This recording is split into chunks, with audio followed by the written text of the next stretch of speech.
welcome to today's episode of the GG Dialogue podcast. And it's another exciting podcast that we'll be having even as we endeavor to be the people that God has called us to become in the lives of those that we love and in the lives of those that He has called us to be a part of. And so, karibu sana, tell a friend to tell a friend, remind them of today's episode. And today we are talking about becoming one flesh. You know, when the Bible talks to us and tells us that when a man and a woman, they come together, they become one flesh. What does that actually even entail? How can two people from very diverse and different backgrounds come together and they become one flesh? And that is what we will try to unpack in today's episode. And so, karibu sana, and we'll appreciate you subscribing, following, liking, commenting, so that we can also grow in as far as being a community is concerned. Becoming one flesh. Thinking about that in itself, and the Bible actually talks to it and says it is a mystery, you know, talking about it, two adults coming together, one flesh. How is that even possible? But then again, when I was thinking about all that, I was like, do I become, do I forget everything that I have been so that I become now the version of my wife? Or does she also forget everything that she was and she becomes a version of me? But then as I was thinking about it, and God was revealing so many things, and He was saying, it is not about you becoming either, but it is you, the both of you actually, becoming one. And so that means that there is a lot of submission that is required. It means that there is a lot of dying of self that is required for you to be able to actualize that which the Bible talks to us about. And so if you are selfish, if you are self-centered, it means then that you cannot be able to become that which God wants you to become as a couple. And so that means that you have to sit down, you have to agree to disagree, as they say, so that by the end of it all, as you are finishing the discussions, as you are deliberating, and actually it's a lifelong journey. It's not a one-off. It's not like you will go out for lunch or you will go out and have the sit down and then you become one automatically. No, there is a lot of sacrifice that is involved. There is a lot of dying of self that is involved. And that is why you will see people, they will come together, and as opposed to looking at your differences as a disadvantage, you actually look at those differences as an advantage in as far as making your marriage unique. And so when you're coming together, remember, nature and nurture has shaped you. And so that means there are things that you have seen in your family, the family that you're coming from. And so that means that there are things you have picked consciously and even subconsciously. And that means that you will want to continue with the same in your own marriage. You saw your father do certain things. You saw your mom do certain things. And so with that, automatically, you want to replicate that in your marriage. That is wrong, because this is a different marriage. That was your dad's marriage. That was your mom's marriage. Now this is your own marriage. And as such, it is beautiful when you create your own template, when you create your own norms, when you create your own cultures even. And so it calls for a lot of conversations, honest conversations. It is not about suppressing the other person. It is not about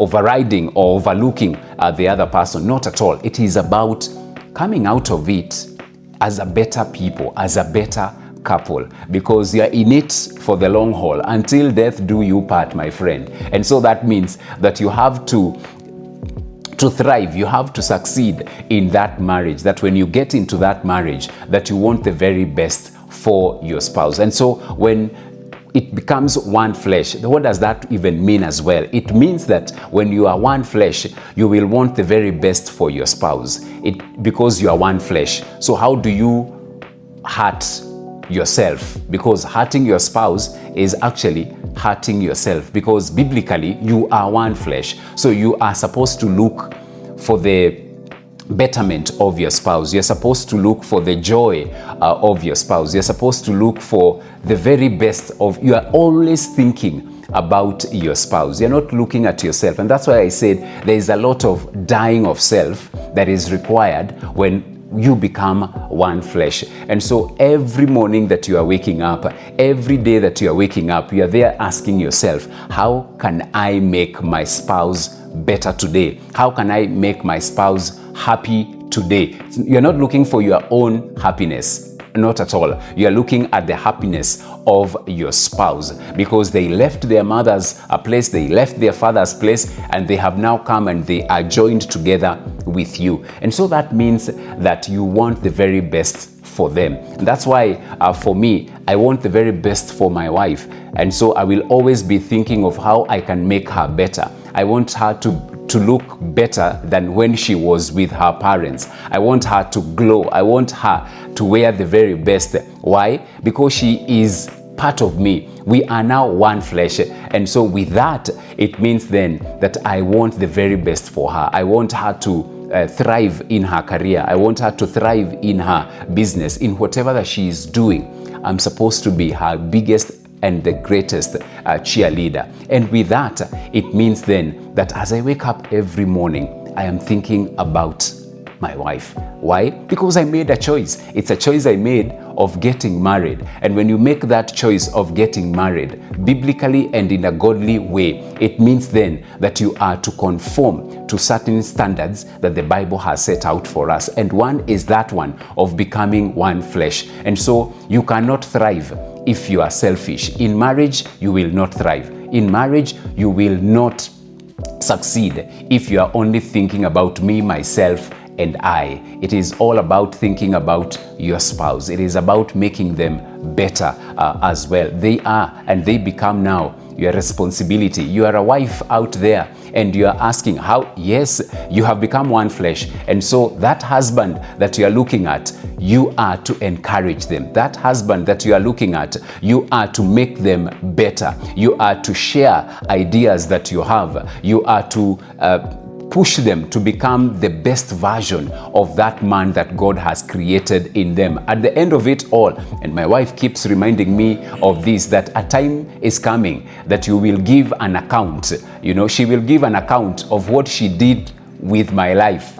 And equally, I will also give an account before God of what I did with her life. And so that means that we ought to take whatever responsibility, God-given responsibility we have been given, because once you cross over to that side, it means then that it is your responsibility. Your spouse becomes your responsibility. When you look at them and they are not dressed appropriately, they are not dressed well, because you have become one flesh. When she goes out there and she becomes the laughing stock, they will actually be saying, hey, na huyo bibi ya Gigi, what happened? Gigi hakuwa amemuona, Gigi hawezi mnunulia nguo. When I go out there, hawataanza kusema Gigi, they will say, ai, hata yeye bibi ya Gigi hangemwambia, is this the best that she could give? So we become our spouse's responsibility. And so may we be a people that are excited to see our spouses thrive. May we be a people that will know that, you know what, in this marriage, we are here to make each other better. Life is so easier, is much easier when we are reading things from the same book. What does that mean? It means then that we will come together, and at the end of that conversation, because we are one flesh, we will be able to agree to disagree, and whatever that we will come up with at that particular, at the end of that conversation, it means that it will be binding, that it is not that I have won, it is not that she has won, we are one flesh. And because we are one flesh, when we succeed, it means that both of us have succeeded. If whatever we had agreed, kidogo iende ikunywe maji, we will not start accusing each other. We will not start saying, by the way, hii idea ilikuwa idea yako. Na kama haungekuwa umesema hivi, I would not have done this, or I would not have gone this route. That is not the way to do it. When we agree, it means that by the time we are agreeing, it means that we will be able to come out of it and come out of it in a successful way. So we are becoming one flesh. And so one flesh, we are to, not in a bad way, but we are to think highly of your spouse. We are to think highly of the other person. And just imagine that every day I wake up, I am thinking of making the life of my wife better. And when she wakes up, she's thinking of how to make my life better. That means that we will be complementing each other. We will be able to make each other's life much easier, much better. And so let's continue to encourage one another. Let's continue to remind each other that yes, indeed, we are one flesh. Thank you for tuning in to today's episode. Look forward to the next episode. And remember, keep subscribing, commenting, liking, and sharing today's video as well. Thank you so much. Looking forward to hosting you in the next episode.